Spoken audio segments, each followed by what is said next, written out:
All right, good evening, everybody here. Let's give this just a minute to get going.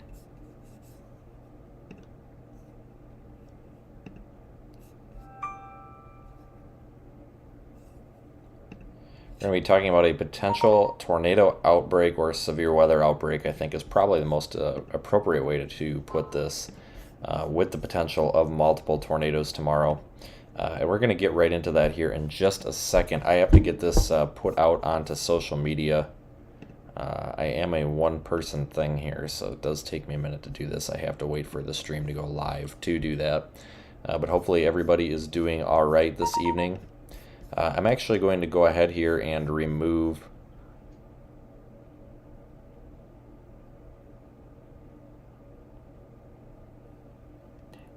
we'll do that. We'll remove that. We'll actually take a live look outside. So this is via our cyclone port unit on top of the car. So this is a live look outside. So again, give me just a moment here, folks. Sorry, I apologize. Apparently did not do the appropriate homework here. There we go. So anyway, we'll check back in with our sunset here in just a minute, and we are going to get started talking about severe weather potential here in just a moment or two. So again, stand by with us here for just a moment. If you are new here, go ahead and like the video with the little thumbs up. That does help us move up in the algorithm. That is an excellent free way to promote the stream if you like what we're doing here.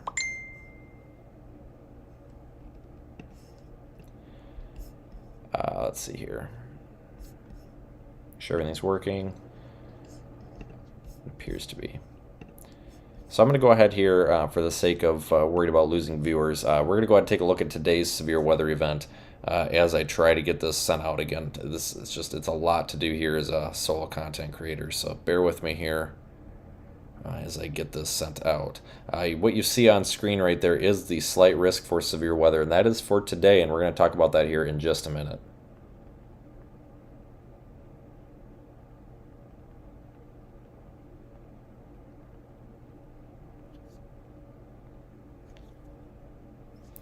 All right, so folks, what we're looking at on screen right now is a slight risk for severe weather, and this is for today and tonight. We are looking, well, primarily tonight.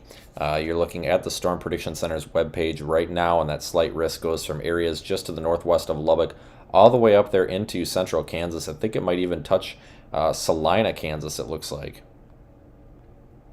And again, I am in the hotel here, so be a little bit patient with me as Wi-Fi is terrible in this hotel. In fact, I'll never stay at a Choice hotel again.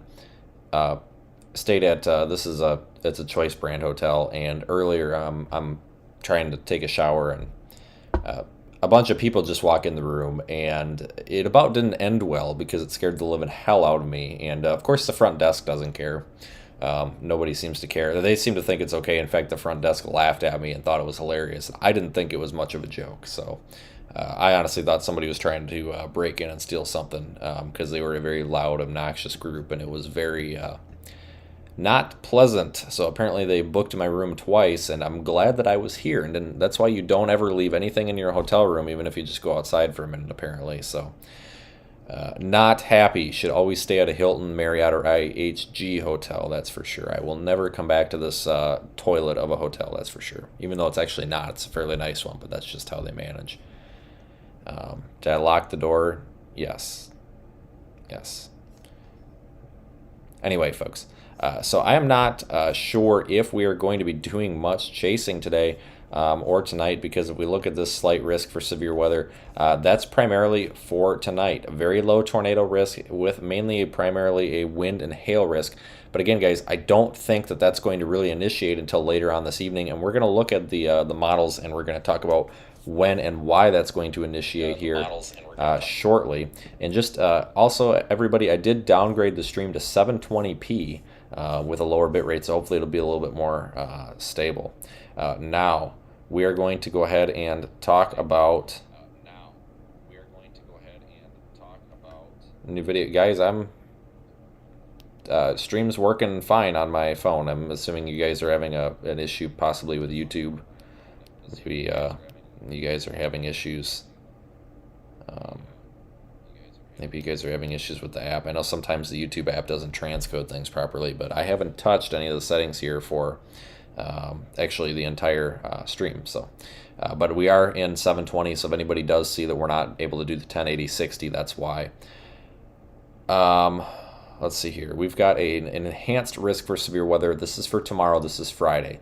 This enhanced risk is this orange area, and I'm actually going to go up here and turn this on the cities layer. Normally I would show you this in Radar Omega, but I just, with the portable setup here, I just don't know if the stream is going to handle it. I see a couple of people in chat having issues saying the stream's just loading. Obviously, if I am talking to you here, they're probably not hearing me, but maybe we can help them out in the chat. I'm sure they probably just have a bad internet connection, because I am actually watching it here on 4G, and we are appearing to be all right. So maybe YouTube is just being goofy. But the yellow area here, that's the slight risk, but this burnt orange color, that is our enhanced risk, and that basically means that that's the greatest potential for severe weather tomorrow. Some folks are concerned about a moderate risk being issued or a high risk. Well, guys, this is definitely not a high risk scenario, but it is possible that we could see an upgrade to moderate risk tomorrow, although I don't think that it's extremely likely. There are a lot of limiting factors in which we're going to touch on today that are going to potentially limit this severe weather event. Now, why did they go with an enhanced risk instead of a slight? Well, here's why. We've got this tornado risk. Now, don't panic. This yellow 10% tornado risk area, we've seen a lot of these. We've seen a lot of these bust and not produce anything, but we've also seen a lot of these produce catastrophic outbreaks. So it's nothing to panic about, though. If you live inside of this black outline, inside of the yellow outline, that's where the Storm Prediction Center believes a significant tornado, so a strong, possibly long track tornado could take place somewhere tomorrow. So areas like Austin, Waco, Dallas, Lufkin, not Fort Sill, but southeast Oklahoma, all the way up there almost to central west central Arkansas. There is in this area here for potential tornadic activity, even Shreveport, Louisiana later on in the evening. And we're going to get to why that's going to happen here in just a moment, but let's go ahead and take a real quick look at our sunset progress here. I accidentally closed it. It will reopen here in just a minute. There we go. It appears that the sun is definitely setting here. I am in Oklahoma City right now, and this is the pan tilt zoom camera. You normally will see this in the Radar Omega app. This is on top of my car. Out in the parking lot, we are looking west toward the really pretty sunset. So I think that's going to make a really nice time lapse there. Obviously, I'm not gathering a time lapse, but if I was, it would probably be a really nice one. So we're going to go ahead and take a look at a couple of weather models here, and then I will start kind of skimming the chat. We're going to use the Pivotal Weather site. It's not my favorite by any means. Much prefer, well, pretty much everything else, but it works good enough, I guess, here in our instance. So we're going to take a look here at the HRRR model. Now we're going to look at the HRRR and the NAM model, and I'm basically going to walk myself through it, and then I'll point out a couple of things that I think might be noteworthy for you folks. So I'm not going to sit here and talk about 500 millibar patterns here and, oh, what's the 850 winds at? Like, honestly, I don't think you guys really care. I barely care. So I just think that it's kind of exceeding the scope of this video. We really want to focus on the severe weather, not necessarily the little tiny ins and outs. So we're going to first, we need a couple of ingredients for severe weather. We're going to need instability here, heating, moisture, and of course a favorable wind field or a favorable area of kinematics here. So we're looking at Friday. We'll talk about tonight here in a little bit, but we need to touch on Friday immediately. Because a lot of folks are concerned about Friday. So as you can see, Friday is synoptically what's happening here. We've got a cold front here. Look at this. We've got 70 degrees here on one side and 40 degrees here on the other side. pretty sharp cold front up there. But it is much more diffuse here once we get back into Texas. This is at about 3 or 4 p.m. Or I'm sorry, that's about 10 a.m. As we approach 1 p.m., we've got some surface heating. Obviously, these bright red colors indicating 70s and 80s degree temperatures here. Even this pocket here of possibly mid 80s just to the northwest of Waco. Let's see here. We move into about 7 p.m. on Friday. 0Z Saturday is 7 p.m. Friday, and we've got the cold front here coming into the DFW area. Now I want to go ahead and compare this with the dew points because, like I said, folks, we do need to have moisture, and that's what the dew point is going to be indicating here. If we don't have moisture, we're probably not going to have storms. So let's go ahead and move this model ahead. You can see a pretty decent cold front there moving in, washing away those warmer dew points. And yeah, it looks like we're going to have low to mid 70s dews. Basically upper 60s, like 68 to 75 degree dews, should be sufficient for severe weather tomorrow. Even a pretty sharp gradient down there, dropping about 40 degrees and dew points here, just over about 5 miles at one point potentially. So yes, we're going to have our temperature or our daytime heating, and we're going to have our moisture. So yeah, we're probably going to have instability. So let's go ahead and take a look at a composite, well, not a composite indice, but a computer model of the CAPE indices, and this is just a numerical representation of how much energy is in the atmosphere. So let's go ahead and put this forward a little bit. Here we are Friday at about 10 a.m. and you could see maybe some CAPE associated with this cold front here, nothing to be concerned about, but we are getting some atmospheric and convective energy here moving in from the Gulf of Mexico as expected. Now don't let these bright colors panic you or anything. It's just a color table here. It's not indicating that there's going to be, a big tornado in this certain spot or anything crazy like that. Once we go ahead and move here toward supercell potential time, we've got 25, basically anywhere from 1,500 to 2,500 joules of CAPE in this area tomorrow, which should be plenty sufficient for some severe weather. There's a lot of other things that we can look at here as well, but I want to go immediately to the reflectivity. This is basically what this computer model, and again, it's a model. It is not the weather god. It does not know exactly what's going to happen. Sometimes it's totally wrong, and sometimes it's very, very accurate. So as we go ahead, and that is not good. Okay, so take this with a grain of salt. Anybody that's familiar with weather models or any weather weenies, they're going to look at this and be like, holy crap. All right, take this with a grain of salt. There's no reason to panic over a weather model. Believe me, we've panicked over weather models before, and I don't think it's ever paid off except for once.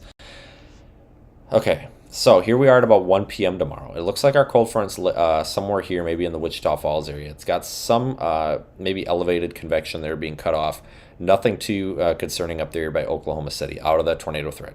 Now, if you look down here in northeast Texas, we've got some little spots of convection popping up here. And again, this is around 1 p.m. Central Time, give or take. We push it forward to 2 p.m., and that's invigorating. We've got potentially some smaller updrafts there starting to happen. And again, apologize for the hotel internet here. This is just awful. Hold on here. So we get moved on here to about 3 p.m. and convection is filling in.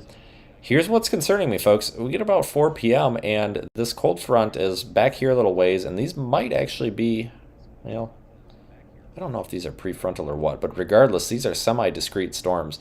Yeah, these are, oh man, these look like they're out in the warm sector. So these are probably going to be some semi-isolated storms. If we get a scenario like this where we get these isolated cells to pop up like this, or at least semi-isolated, we could be looking at a problem, and that tornado threat could be on the higher end versus the lower end of what it could be. And even here, we've got a fairly stout kind of embedded QLCS type scenario trying to unfold there, which could be a tornado producing issue. You could see that line that was initially a broken line of maybe supercells, individual discrete cells possibly, is now merging according to the computer model here at about 7 p.m. Central, and that's going to move off to the east. And as that moves off to the east, whoa, here comes our cold front. Check that out right there. That's erupting now with probably wind producing storms potentially. I'm not sure if those will be severe or not, but it would not surprise me if they are, so we could have maybe even a second round here. That initial round moving into Shreveport, while the second, the cold front here is convection is coming into the Tyler, Texas, Paris, Texas, and then eventually this all just merges into one large squall line here and travels and traverses farther east through the night. So we've got a lot to worry about. Well, let's take that back. We don't have a lot to worry about. We have a lot to be monitoring here over the next couple of days. I'm going to actually go ahead and see if I can put that into motion here. And maybe that will play here for us for a minute. I'm going to go ahead here and try to skim the chat a little bit. Like I said, I'm really having problems with this portable setup, folks. And I am so sorry for this. It's just not working very well. I've got to figure out a better portable setup. Iowa, folks, I don't know much about Iowa. It's kind of beyond the scope of this video. I don't think Iowa's going to be in any sort of severe risk, but again, I'm not going to say yes or no because I haven't really even looked at the models for Iowa. I'm very hyper-focused here on where I am right now. So definitely check those local sources. Yeah, it's probably wind shake on the camera out there, I'm sure. It's a PTZ camera. There's really no image stabilization. Where will I be in Texas tomorrow? Somewhere in that enhanced risk. Can I go into detail about DFW? I can, and we will here in a minute. But folks, I really strongly believe that if anybody is giving you details on a specific city or a county right now, I don't believe those details are very accurate because what we're looking at right now is a very fluid situation. We've got a lot of ifs and ands and buts about this scenario. What if the dew point comes in a little bit low? What if it comes in high? What if the temperature comes in a little bit low? What if those 850 winds aren't timed properly? A lot of just an incredible ton of uncertainties here. I don't want to go and say anything and be a liar. So I guess my details for the DFW area are going to be, I would expect potentially that tornado threat with that first round of maybe isolated storms. If that develops, it could develop anywhere between 1 p.m. Central and 5 p.m. Central, sometime in that time frame. Once that moves through that area, as you can see here by the computer model that is on screen, once that moves through the area and approaches the Louisiana-Texas line, we could have that cold front erupt and bring in a second wave after dark. So that's really kind of the only detail I want to go into for specific areas because I don't want to become basically a liar here where, we may find other folks that want to go ahead and say, all right, we're going to zoom in on the HRRR, which is just goofy because the HRRR's resolution is, there's no reason to sit there and try to street level map it. I've seen a couple of YouTubers last night trying to basically street level map the HRRR, and I'm just looking at it like, you've got to be kidding me, folks. This model shows, let's say, a supercell here. Well, it could form way out here. So it's not that it's not accurate. It's just that it's literally, with these computer models, we are looking at a model of the atmosphere. We are attempting to recreate the entire atmosphere inside a computer so that we can predict what will happen. And obviously, you can imagine that's very difficult to do. So we're really, it's difficult to say, but anywhere from, you go from Waco all the way up through DFW, that's where we're looking at that enhanced tornado potential. So any storms that move into that area, it really need to be on the lookout for that. So we will go ahead here and take a peek at tonight's issue here, severe weather setup here. And it's, sorry folks, again, I am really trying to get the computer to respond better here, but it is not, which is not ideal. Just does not like the way it's set up. It just doesn't like running all of this here. So again, today's severe weather or tonight's severe weather threat. I don't know if I'll be chasing this. Let's say if something pops up here in western Oklahoma, it's within range, it's only about 2 hours away, and it's 1 o'clock in the morning. If it looks good, honestly, like if we get some crazy supercell out there with, CG lightning bolt after lightning bolt, and it looks like it's awesome, yeah, we'll go ahead, we'll fire up the live stream and we'll go out there. But right now it's looking kind of unlikely. This is looking to be a very early morning event to the point where it's not even really chaseable, just because we got to be in Texas tomorrow. So let me go ahead here. Let's look at the HRRR. Typically, I don't do this on days of chasing, but I just want to reiterate that fact that we're not expecting much development. So we're looking at the HRRR at about an hour or two from now. We go ahead and move that forward, and we might have some isolated convection potentially forming up there in southwest Kansas, maybe around midnight or 1 a.m. But then I don't really see much else except for maybe some small showers, maybe some strong storms developing at 5 o'clock tomorrow morning in western Oklahoma. There could be some isolated cells ongoing maybe as early as 4 to 6 a.m., maybe even 3 to 6 a.m. in southern Kansas, but we don't really get this invigoration near this cold front here until early tomorrow morning. And then, of course, we start getting to the point where, okay, here it's 10 a.m. Now we really need to be down by DFW and Waco, and we can't be fiddling around out here near Amarillo. That would be a problem. So I'm not really looking at tonight as much of a storm chase like I previously was.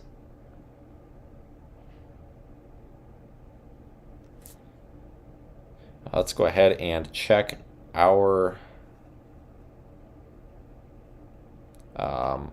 sunset. That's actually really pretty. I'm going to utilize the app here. And I can do this in the Radar Omega app. You folks can view this camera too. It's actually streaming in Radar Omega right now. But I'm going to remotely move the camera. Now there is a bit of a delay on this camera just because there is about a 5 to 10 second delay in video feeds, and there it already moved. Okay, there's not as much of a delay as I thought. There we go. So I did move the camera just a little bit here. You'll see that begin to update.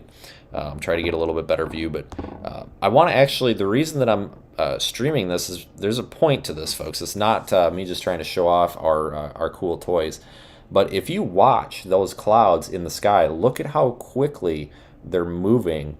And this is literally a very kind of night before a severe weather outbreak look to the sky, in my opinion.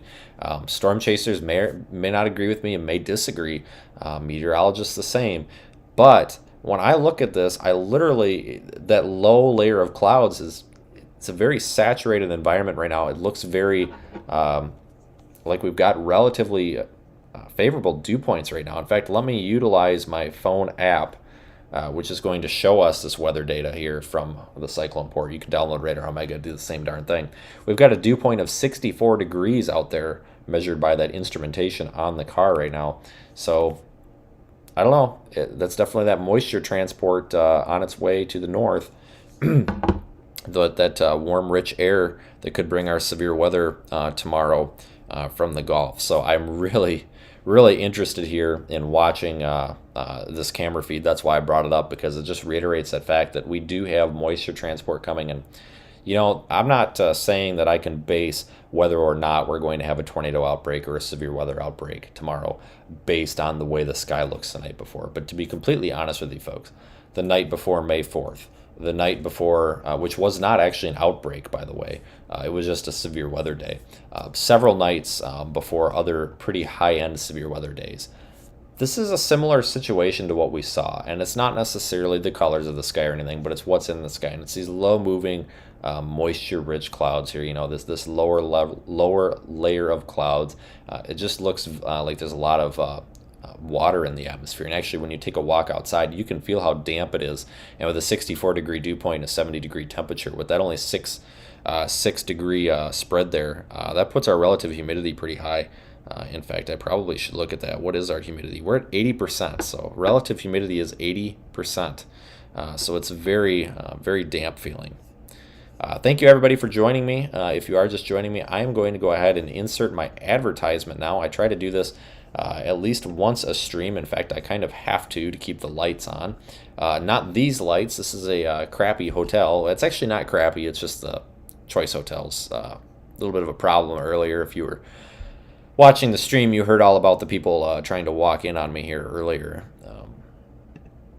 Not ideal. Anyway, not these lights, but gas in the tank and the lights in my office. So I am going to insert my advertisement, which is my website. So go to seethestorm.com, folks. I pinned it in the YouTube chat thing. You can go to seethestorm.com. You've got all my social media up here. Folks, if you don't know me, I live storm chase. So tomorrow we're going to be out there looking for these tornadoes. We're going to be looking to stream them in 1080p 60 FPS with 2 cameras, maybe even a third, which is new, by the way. You haven't seen it. It's going to be really excited for it. But besides that, we're trying to gather data. We've got this scientific, this weather surveillance equipment on the vehicle. We can look at pressure drops. If we do get in a tornado like we did back on May 4th, actually inside of the tornado, we'll be able to record that pressure drop responsibly, of course, and as safely as possible. But we'll also be able to look at temperature, dew point, all that. And we partner with our friends over at Radar Omega, which leads me into kind of giving them a little bit of an advertisement here. If you go to my website, you can download Radar Omega by the website right there. That's the radar service software that we do use. You can also join our Discord on the website. We do have a very active Discord. You're all welcome there. You can help support live storm chasing here. Find the YouTube channel and, of course, shop our merchandise. I'm trying to give the store lots of advertisement here. This is our weather store. We've got our calendar for sale on here. It's awesome. Fort Stockton bumper sticker. That's pretty much for storm chasers. You'll get it. A couple of shirts. Of course, you can go here into the adult t-shirts. So we've got a lot of stuff. In fact, if you like cats, we have a shirt with a cat on it because the internet loves cats. Statistically proven. If I put something with cats on it in the store, it should boost sales. That's just how the internet works. Welcome to the internet. You put a cat on something and everybody goes nuts. We do have some framed photos for sale. We have, that's difficult to do with the sizing, the cropping, and everything, getting it to fit the matted, like the I don't even know what the term is, but the wall canvas like frames. So we're working on getting more of those in there. But there's a lot of stuff on there, and of course you're welcome to go visit seethestorm.com and find social media, and of course more links to see all about what we do. Let me try to pull up the YouTube stream analytics right now and see what I can do here.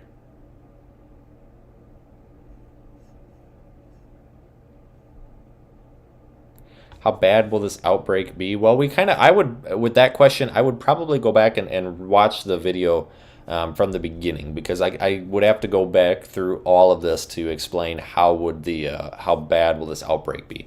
It might not be an outbreak. An outbreak of severe weather just means lots and lots of severe storms.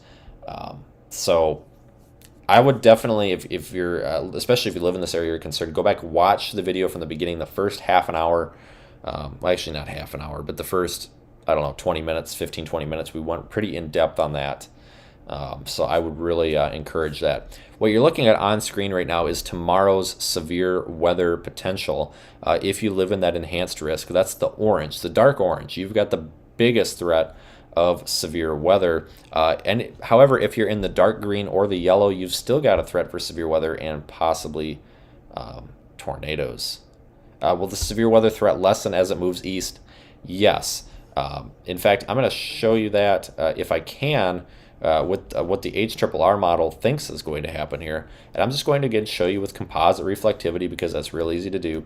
We're going to page through tomorrow's potential severe weather event here. I'm going to go ahead and put this right at about 3 or 4 p.m. Central. And as you can see here, we move into about 10 o'clock in the evening. We do have a squall line, but the tornado threat is going way down the toilet. It's really going as low as it's possibly going to get here. 5 a.m., it looks like just a damaging wind threat. So even though this line of storms will likely continue east with that cold front, it doesn't necessarily mean that we're going to have tornadoes moving, east at 90 miles an hour with it or anything goofy like that. This is kind of one of those things where we're looking at the tornado threat being the initial mode of storms, and then eventually that's going to move off and pull off to the east, but then it will be just a damaging wind threat. It might not even be a severe threat once it moves through Louisiana and such. We're not really even looking at much of a severe weather threat on Saturday. So yes, as this moves east, this will definitely be much less of a threat. For East Texas, will the tornado threat be QLCS or supercells?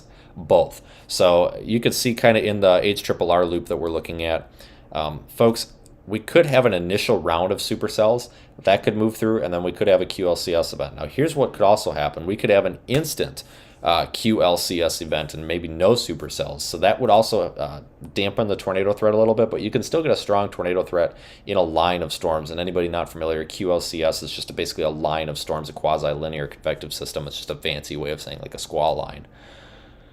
Let's see here.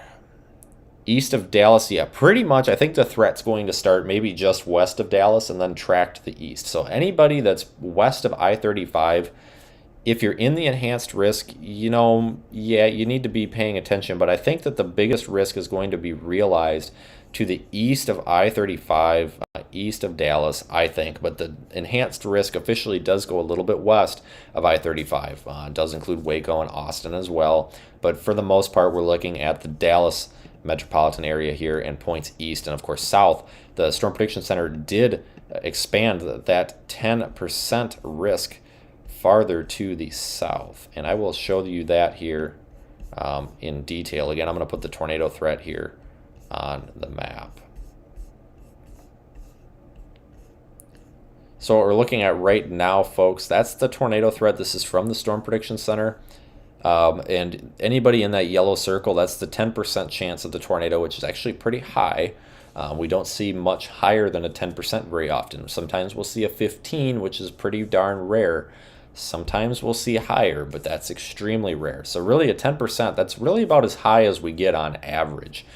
Some years we don't go any higher at all, period. In fact, it's been months since we've seen a tornado threat this high. So it is an enhanced risk. You'll see a black circle around parts of that yellow area. That's where the Storm Prediction Center thinks that those long or potentially long-tracked, maybe strong or significant tornadoes could actually take place inside of that 10%. But if you're in that yellow circle at 10%, chances are you could see a strong tornado tomorrow. But there's no reason to panic. Even if we get a tornado outbreak, the actual likelihood of a tornado specifically impacting your house or your place of business is almost always very low, just because a tornado is a relatively small phenomena. Even if we have 10 of them ongoing at the same time, they're only taking up maybe damage path of maybe a mile long at most on average. But don't let your guard down, because even if the likelihood is small that you're going to be impacted by a tornado, if you do have a tornado coming to your house, you're really going to hope and wish that you had a way of knowing it. So that's why you need that Radar Omega app. And of course, your NOAA weather radio. You can go to Walmart and buy a Midland WR120 or whatever weather radio for $30. Just go do it, especially if you live in this area tomorrow and you don't have a way to receive those warnings. Highly recommend. Will the squall line stay composed all the way to Florida? I doubt it. Probably not a concern, which is good. Got somebody saying hi from near the DFW airport. Yep, you're definitely going to have a busy day tomorrow, potentially. Do I think we could go moderate? Personally, no. I guess it really doesn't matter at this point, because we could speculate on it all we want.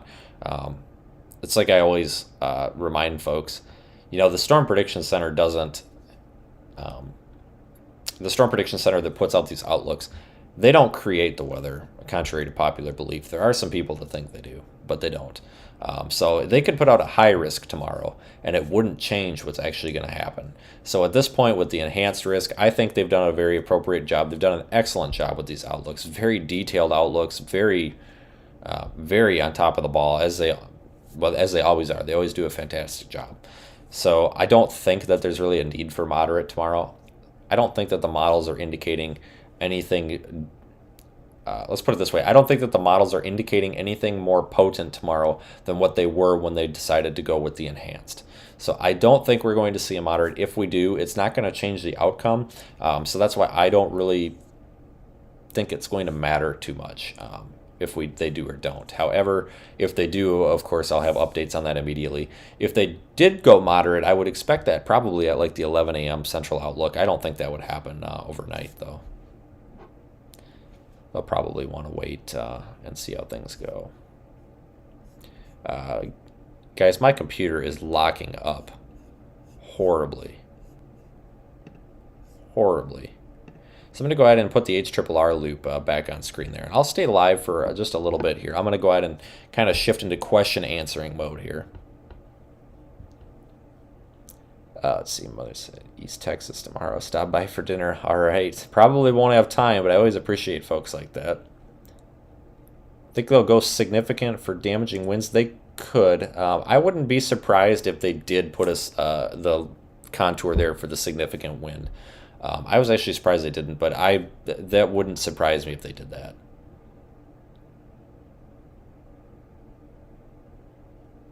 Where will I actually be looking to chase? Somewhere in that enhanced risk. It's too early to tell, guys, because we don't know exactly where the storms are going to form. I will be underneath the likely tornado warning storm, wherever that pops up, if there is one. It's just really, I can't really pinpoint, where I'm going to be chasing. I can tell you the general area, and that's going to be somewhere in that northeast Texas, Waco to DFW, probably in that enhanced risk, is probably the best guess right now.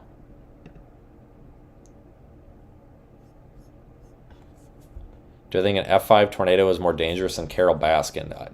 It potentially. I guess it depends on the day. What time do I think those storms will start firing around DFW? It could be as early as 1 p.m., but could be maybe as late as 4 or 5 p.m. So basically, once lunchtime rolls around, that's when we really need to start keeping an eye out. If I had to pin it down, where would the best threat be? Somewhere in that enhanced risk. I can't pin it down, folks, because it's like I always say, I don't know exactly where these storms are going to be. Our resolution, which is when we talk about modeling and forecasting, we talk about resolution. The resolution is just like the resolution on your television. You might be 1920 by 1080 or 720 by 480. You might be high def, standard def, whatever. Here's the deal. Those models, when we're farther out, we're looking at the GFS and the NAM. Those have a lower resolution. So each pixel on the model, literally each pixel is more data. It's more data, but it's a bigger area. As we get closer, we can switch to these higher resolution models like the HRRR. That's like seeing in 1440p, like HD plus. It's a step above full HD. That's pretty good. But still, we're looking at like a 1 kilometer each pixel or whatever. It's like each grid is like a 1 kilometer resolution. When we get to the day of, that's when we're like looking at this in 4K, okay? And we don't have a model that's any higher resolution, but what we do have is our own judgment and surface observation. So we can look at a surface observation map, and we don't need the model at that point because we know what's happening. We know where the dew point is, or the dew point plume is. We know where the best favorable atmosphere for these storms are. So it's like going from 1080p or 1080 plus to 4K. It's like, okay, all right, now instead of thinking a storm might form within 55 miles or within 75 miles of DFW, now we think one's going to form maybe within 15 to 20 miles of DFW because we can see a cumulus field developing and some towers going up. That's kind of why this early, or this, even though we're only about 24 hours away, it's still really hard to pinpoint it down to a smaller scale. It's just basically resolution, I think, is a good way to talk about it. The remnants of Lisa, that's right. Hurricane and the tropical storm Lisa. I forgot about her down there. So yeah, that's could definitely be influencing everything a little bit here as well. The best radar site for the DFW 03. I think that's the DFW site. I think there's a site in Fort Worth. You're in the enhanced risk. Should you call in for work? Hey, if you got paid time off, you might as well take it off. That's what I would do, but I don't know. I'm sure just if you go to work, I'm sure your employer has some sort of severe weather plan. I hope they do. If they don't, shame on them. If they don't, give them my email, and I'll give them a lecture for you. Amazon facility back last December. But anyway, we're the candle factory, but we won't get into that rant because that opens up politics.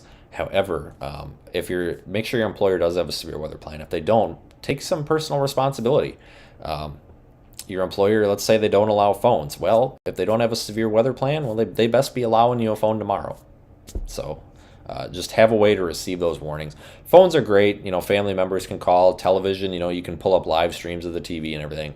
The reason that I just always recommend the weather radio is because it's more fail-proof. It's working on an over-the-air radio broadcast versus cell towers. It's less things to go wrong. It's loud. It's obnoxious. It only goes off when there's a problem.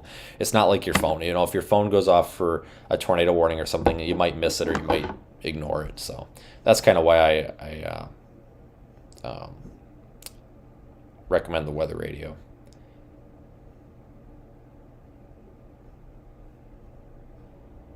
Do I think it'll be upgraded to moderate risk? I touched on that a couple of minutes ago. I don't think so. Whether it does or doesn't isn't going to actually affect the outcome.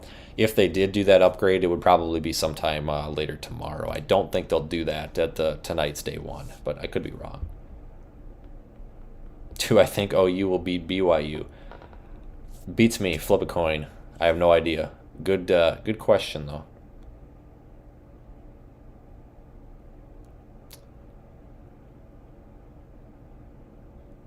You don't see a clock on. Yeah, you probably don't. I think it's cropped off right now.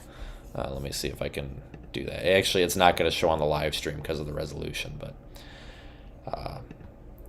shoot. Well, that's too bad. But anyway, folks, here's our enhanced risk. I think I'm probably going to begin wrapping up this live stream. I want to go ahead and thank everybody. Actually, let's jump back to our sunset camera real quick. Holy cow, that is really pretty, and you can really see the moisture in the atmosphere being transported. That's awesome.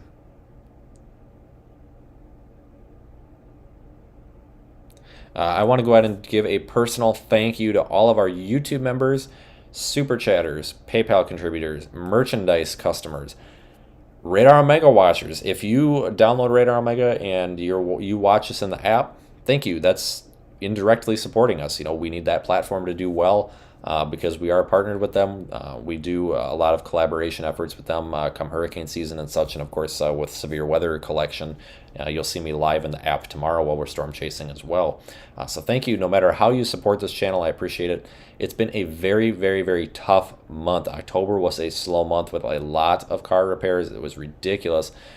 Not your fault, my fault. However, well, not really. Actually, it's my car's fault. But anyway, I appreciate everybody who has stuck with me, even though it's been a slow period.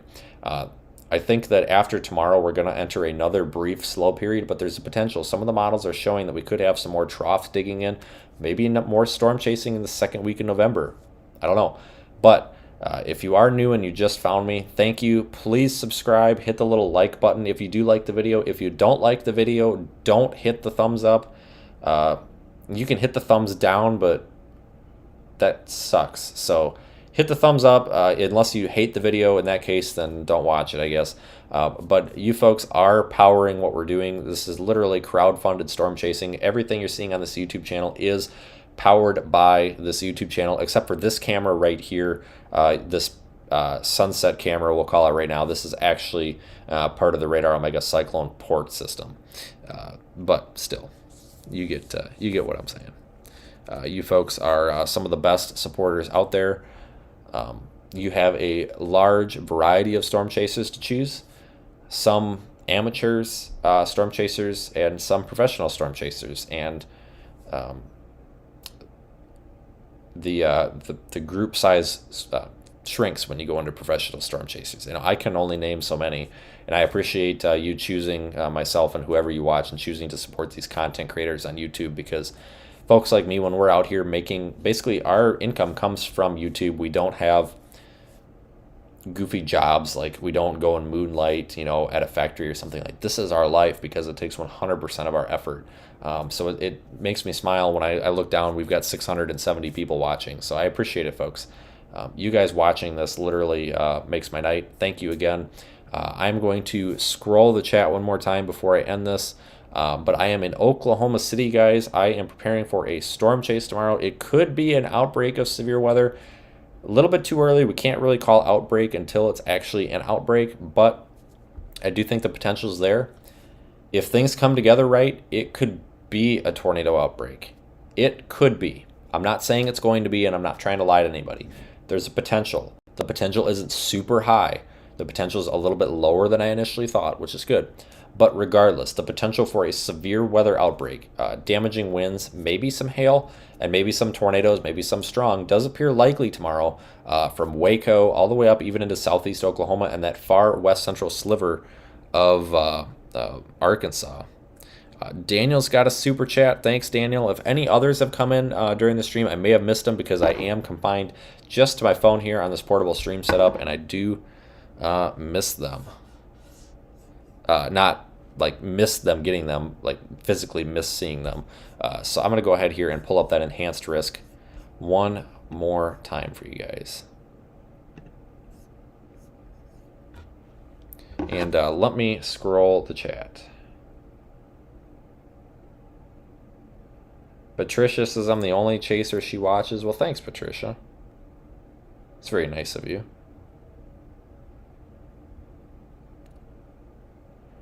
I see a ton of people.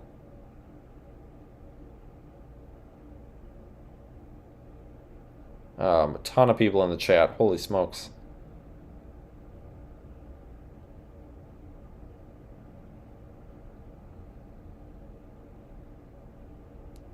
Favorite weather forecasting tool? SPC's mesoanalysis page for sure.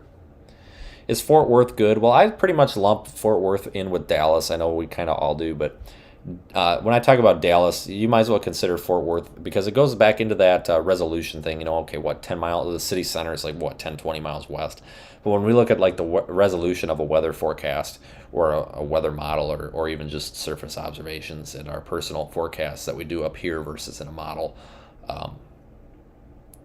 I really can't make too much differences or see a whole lot of discrepancies between, you know, DFW, Dallas, etc. So basically, the Dallas, the DFW area, and by area, I really mean anybody in this enhanced risk. So like Northeast Texas, Austin, all the way up there, Texarkana, you're included. Potential for significant severe weather is absolutely a real threat tomorrow, and we are going to be giving an update, of course, in the morning on that as well. Good questions, everybody. Lots of good questions. Plasmic has a super chat as well. 77356. I have no idea where that zip code is, but I'm going to Google it anyway. Because you super chat. Montgomery, Conroe. I think I know where this is.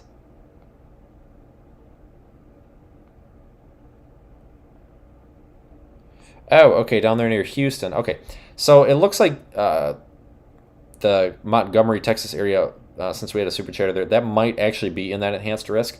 Probably just on the sliver there, you can see it would be down there between Austin and Houston.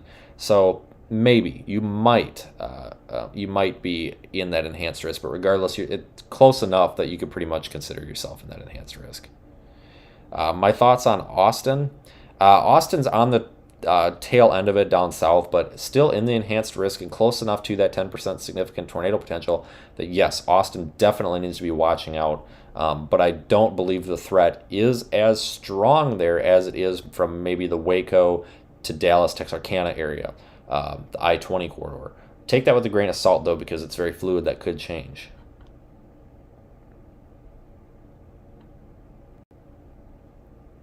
Unless you were just wondering what I generally thought of Austin, in which case it's a very nice town. That looks like an avocado.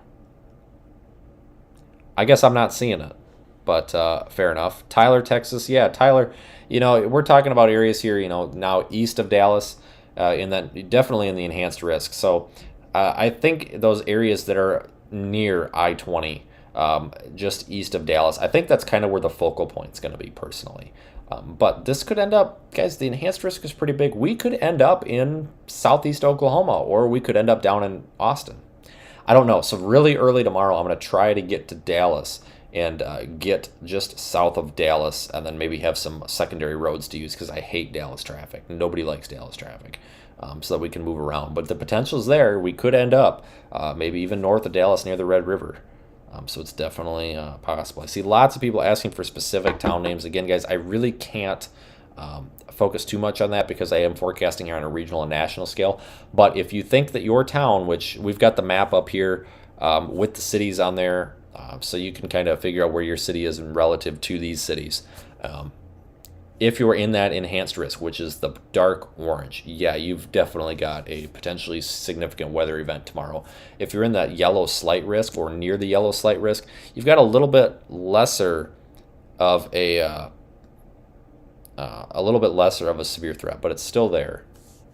In fact, actually, guys, if you want a way to look at more kind of a higher resolution SPC outlook, you can get that in the Radar Omega app. You go into the settings, the menu, and then you go to like severe weather outlooks. You can toggle it on, and then you can actually zoom in on the map and see a detailed map. And again, we are looking at a live view outside from the Radar Omega Cyclone Port camera. This is the camera on top of my car, and this is not sped up. This is at a little bit lower of a frame rate, a little bit lower of a resolution here, so it works a little bit better on lower connections because it is just a secondary camera. It's not a primary camera. But this is not sped up. Those low-lying clouds are moving quickly. This is we definitely have that moisture transfer coming in from basically from the south. So this warmer, moister air is coming in. Even though we're farther north than the risk area tomorrow, we're in Oklahoma City, it's the same principle. We're still getting that warmer, moister, eventually more unstable atmosphere to move up into the northeast Texas area tomorrow, and that's going to bring our severe weather.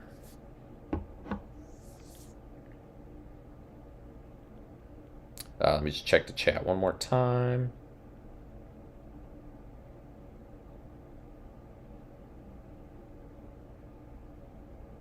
Man, this chat is going by so fast I can barely keep up with it. I'm going to go ahead and move the camera one more time here.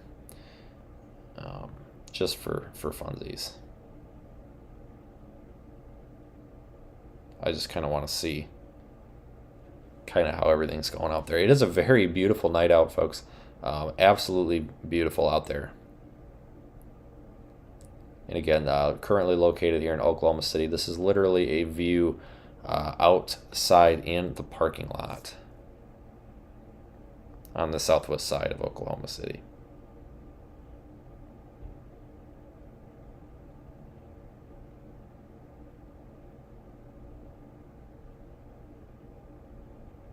What do I think about tomorrow? I guess I would probably back the video up and watch like the first 15 minutes of this live stream is probably the best answer to that question. That first 15 minutes was probably the best explanation, the more detailed explanation. It is the potential that we could have a severe weather outbreak tomorrow. We are definitely keeping that as a potential scenario. Becca's in there with a super chat. Thanks, Becca. Got a lot of YouTube members in the chat tonight. If you join in as a YouTube member, you'll get those daily video updates. Even if you don't want to be a member for long term, you might want to be a member at least for a month, because the video last night was pretty hilarious. I actually had a guy outside the hotel room who would not stop talking at full volume on the telephone for about 3 hours straight. The member video, I won't spoil it, but it did involve me throwing something. I did not throw anything at the guy. I did not harm the guy, but I did have to resort to very childish measures, and no, I did not like damage anything or cause any destruction. Don't take that out of context now. It's hinting, it's foreshadowing, but I did include that in the video last night. And tonight's member video, I had another hotel incident today, and that's going to be in there too. So I will never stay at a choice hotel ever again in my life. I will sleep in a box.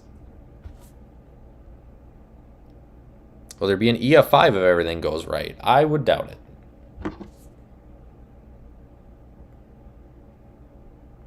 Takes a lot to rate a tornado as an EF5. A lot.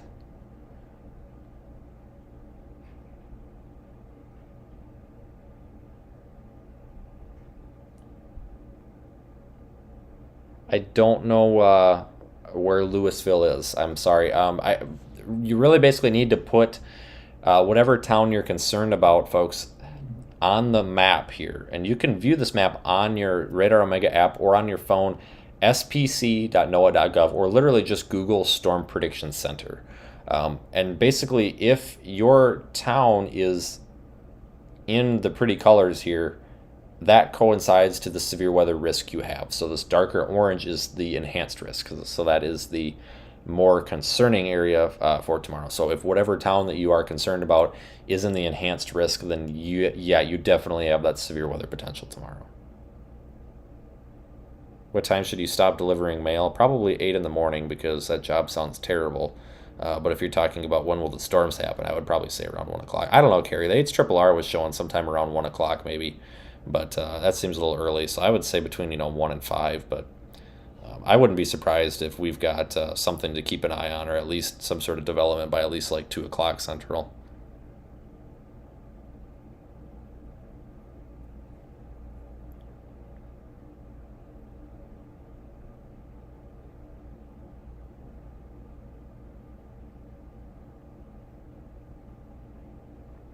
What are we missing in the weather to have an EF5?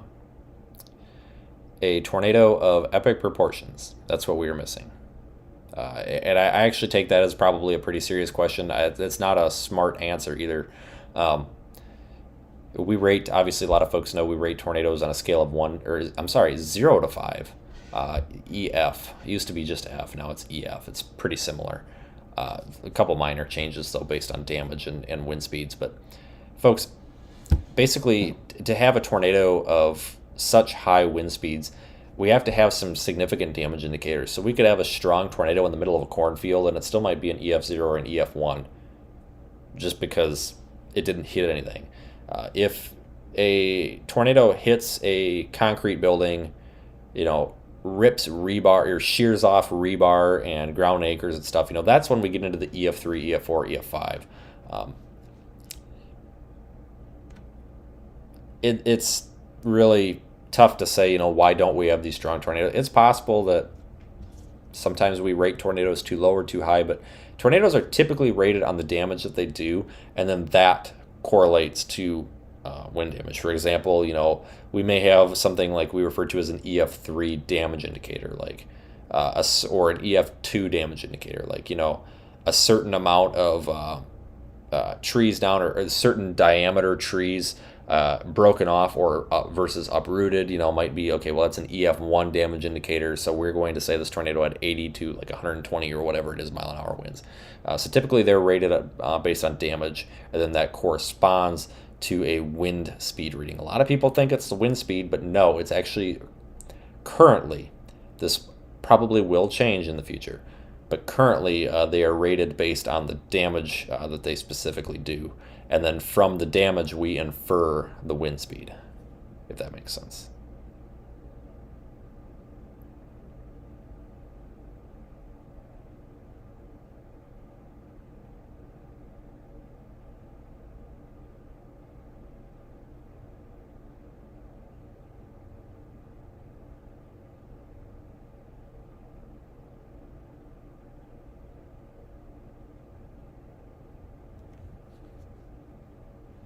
The El Reno was actually a good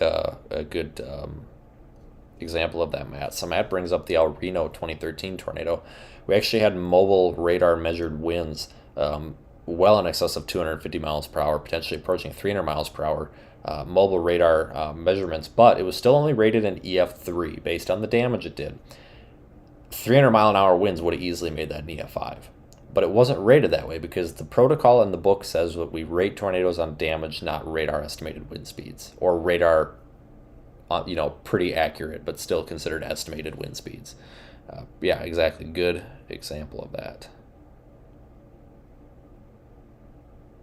Is a tornado coming for Homa? God, I hope not, because you had that Category 4 hurricane there a little over a year ago. You sure don't need it. I don't think that the Homa or the New Orleans area is going to have much of a tornado threat.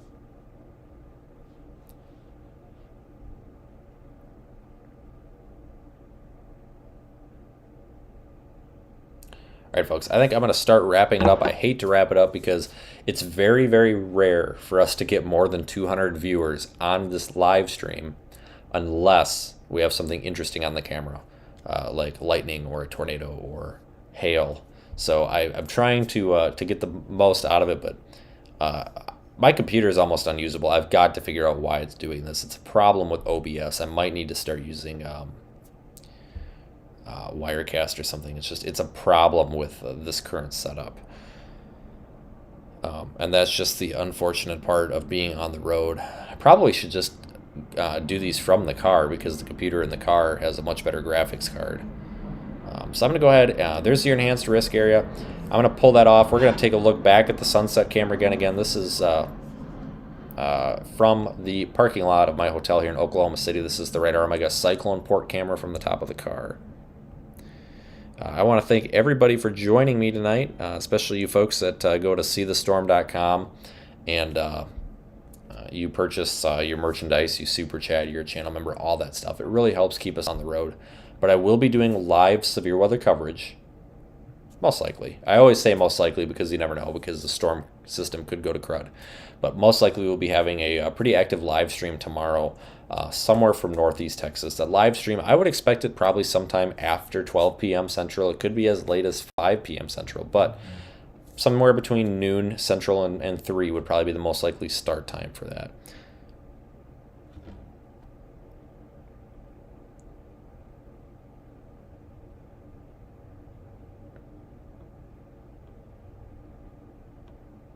And again, we might be live later tonight if we do get some storms. I'm kind of ignoring that severe weather threat because it's not. Initially, we're looking at just the timing of the system. I thought we were going to get maybe a tornado potential or at least some storm potential tonight, maybe around 8, 9, 10 o'clock. I thought we would actually be. I honestly, if you would have asked me 36 hours ago what I would be doing at this time, I'd say we would probably be sitting in Amarillo, Texas right now, and we're not. So we'll see what happens, but tomorrow is more certain than today. Have a good night, everybody. Look for the members-only video here to show up here at about an hour or less-ish. I'll be posting updates on Twitter and the YouTube community page. Make sure you are subscribed. Hit the little like button if you can. That's a free way to help promote the videos. But look for that live stream tomorrow. Twitter is a good way to get the links. I do post to Facebook too, but Facebook, I don't know. We don't have a very big reach, so Twitter is the best, and of course YouTube is as well. Thank you again, everybody. Have a great night, and I will see you tomorrow, and I will provide updates between now and the live stream as necessary. If some model runs come out later tonight that really catch my eye and are alarming or anything, I'll either go back live again or I'll post them as text and photo updates on the YouTube community page.